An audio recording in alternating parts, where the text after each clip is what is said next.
Jerusalem, eine Stadt mit einer sehr reichen Historie.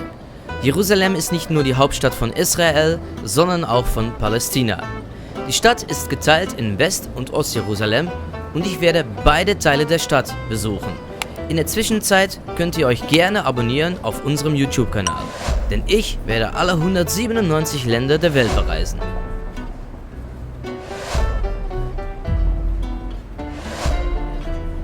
Ich laufe gerade über den Straßen von Tel Aviv und ich habe diese Karte aufgeladen und diese Karte ist eine Buskarte, die kann man überall nutzen und da werden wir heute mitfahren. Nicht lange, weil wir fahren mit dem Bus Richtung Bahnhof und da werden wir mit dem Zug nach Jerusalem fahren. Also dieses Video geht über Jerusalem und wie wir von Tel Aviv dahin kommen. Ich würde sagen, wir gehen erstmal los. Tja, ein bisschen verkehrt gefahren, aber sag mal, wie das funktioniert mit Google Maps. So, geht ganz einfach. Man kann auch lesen, genau da so, siehst du, was da steht? Ja. Da, so.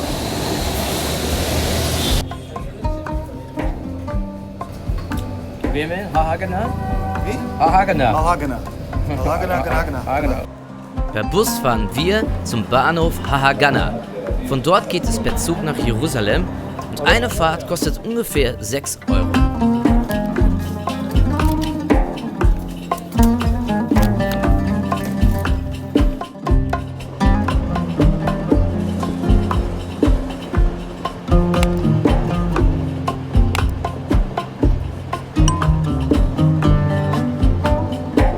So, wir sind jetzt angekommen in Jerusalem. War eine coole Fahrt, halbe Stunde und jetzt müssen wir zum Hotel. Und das machen wir per S-Bahn. Jetzt müssen wir erstmal gucken, ob wir die Verbindung finden und dann checken wir ein ins Hotel und dann gehen wir in die Altstadt rein. So ist der Plan. Wir waren kurz im Hotel einchecken und sind sofort in die Altstadt gegangen. Zu Fuß laufen wir Richtung die Altstadt von Jerusalem. Jerusalem ist verteilt in West- und Ostjerusalem. Die Altstadt liegt in Ostjerusalem und kennt 4 Vierteln: das muslimische, christliche, jüdische und armenische Viertel. Der 5. Teil der Stadt ist der Tempelberg. Wir werden beim Damaskustor die Altstadt betreten und die Toranlage befindet sich an der Nordseite der Altstadt und führt sowohl in das muslimische als auch in das christliche Viertel.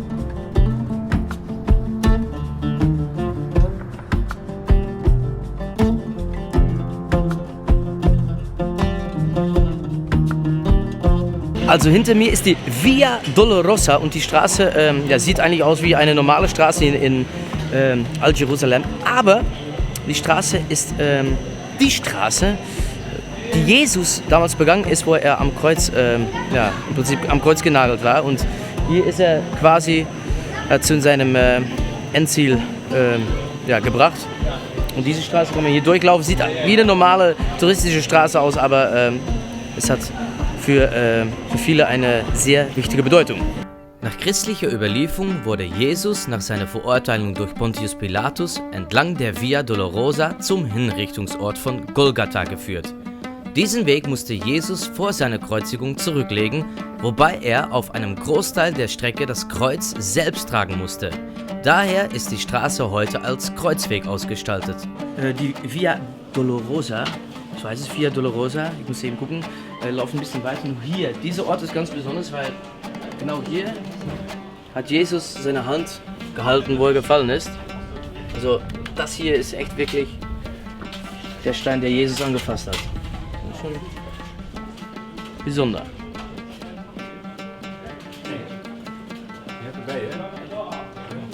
Weiter geht es in die Altstadt. Wir laufen ein bisschen durch die Gassen und shoppen ein paar Souvenirs für zu Hause.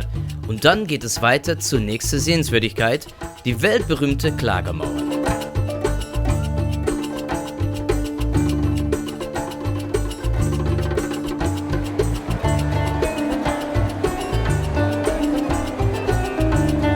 So, wir haben eine Kontrolle gehabt und dann ist man an der Klagemauer. Hinter ist die Klagemauer hinter mir. Und man muss unbedingt so eine, wie nennt man es, Michael? So eine Mütze, wie nennt man es nochmal? Eine Kappe? Wie heißt das? Ja. Zeig's mal, eine Kapelle heißt es vorhin. Ja. Kappeltje. Ein Kappeltje. Käppeltje. Käppeltje. Ja, Das machst du so. Ja, das muss man auf und dann dürfen wir weiter Richtung Klagemauer. Und dann machen ja ihre Zettel rein und Ja, und da können sie halt ihre Wünsche, Gebete, die sie haben, da angeben mit den kleinen Zetteln. Ja. Die Mauer ist für Juden der Erinnerungsort an den Bund Gottes mit dem Volk Israel und daher einer ihrer heiligsten Stätten. Die uralte Wand ist ein Rest der Mauer, die früher den zweiten jüdischen Tempel umgab. Der erste und der zweite Tempel standen nacheinander an derselben Stelle und waren schon damals der wichtigste Ort für Juden. Ihre Gegner haben sie jedoch beide zerstört. Der Tempelberg ist einer der heiligsten Orte der Welt. Auf der südlichen Seite der Esplanade befindet sich die Al-Aqsa-Moschee, die als drittwichtigste Moschee des Islams gilt. Der Name der Moschee ist auf Arabisch Al-Masjid Al-Aqsa und bedeutet die am weitesten entfernte Moschee. Dieser Name bezieht sich auf die am weitesten entfernte Moschee, die im Koran erwähnt wird. Der Prophet Mohammed soll in einer Nacht zu Pferd von Mekka in die am weitesten entfernte Moschee in Jerusalem gebracht worden sein. Hinter mir ist die Grabeskirche und dieser Ort ist sehr besonders, weil hier wurde Jesus gekreuzigt, hier stand er wieder auf und schlussendlich wurde er hier auch wieder begraben. Seit dem 4. Jahrhundert ist das hier ein sehr wichtiger Pilgermsort für die Christen und wie man sieht, sind viele Touristen hier, also wir machen eine kleine Runde. Seit Jahrhunderten streiten Christen verschiedener Konfessionen um die Kirche. Heute ist die Grabeskirche in den Händen von 6 christlichen Konfessionen. Im 12. Jahrhundert stellte der osmanische Sultan fest, dass die Christen das allein nicht auf die Reihe bringen. Deswegen hat er eine Regelung festgelegt, nach der einzelne Bereiche und Zeiten den Konfessionen zugewiesen wurde. Wegen der Streitigkeiten verwahrt die muslimische Familie Judä seit mehreren Jahrhunderten die Schlüssel der Kirche und die ebenfalls muslimische Familie Nusaybe schließt die Haupttür morgens auf und abends wieder zu. So, hinter mir ist die Tombe, wo Jesus auch wieder aufgestanden ist. Das ist eine mega lange Warteschlange, jeder will natürlich rein. Wenn man Zeit hat und unbedingt machen will, kann man da rein. Ich finde selber, es reicht hier völlig aus, dass ich hier gewesen bin. Ich brauche nicht unbedingt da rein. Aber sehr, sehr imposant. So, wir sind aus der Altstadt. Peter ist noch übrigens in der Kirche, also in die Kapelle bei Jesus, also wo Jesus quasi noch liegt, sagen sie, oder aufgestanden ist, wie auch immer. Wir suchen jetzt was zu trinken. Wir haben 2-3 Stunden gelaufen und natürlich vielleicht noch was Kleines zu essen. Es ist jetzt fast 5 Uhr, also Zeit für ein Bierchen, kann man schon sagen. Ja.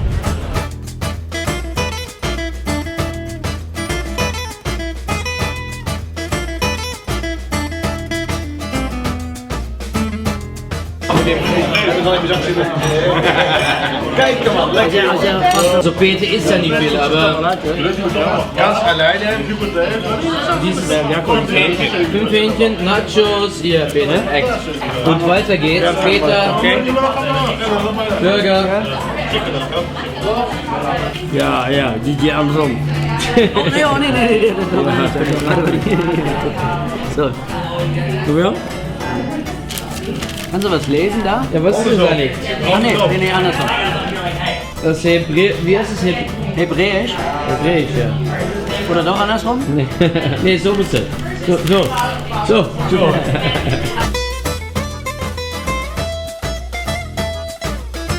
Was macht man, wenn der Abend nun langsam zu Ende geht? Man sitzt gemeinsam in der Hotelbar und zwar sind wir jetzt in der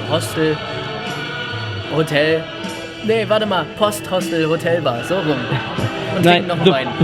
The Hostel, the Post. The Hostel, the Post. The Post Hostel, Prost. Ja, genau. Prost Hostel. Post Hostel. Lekker paint. Klar, Peter, hè? Wer hätte das gedacht? Ja, wer hätte das gedacht? Ja, das hat keiner. Wer hätte das gedacht? Ja. Keiner. Aber wir sind alle Billard spielen und George.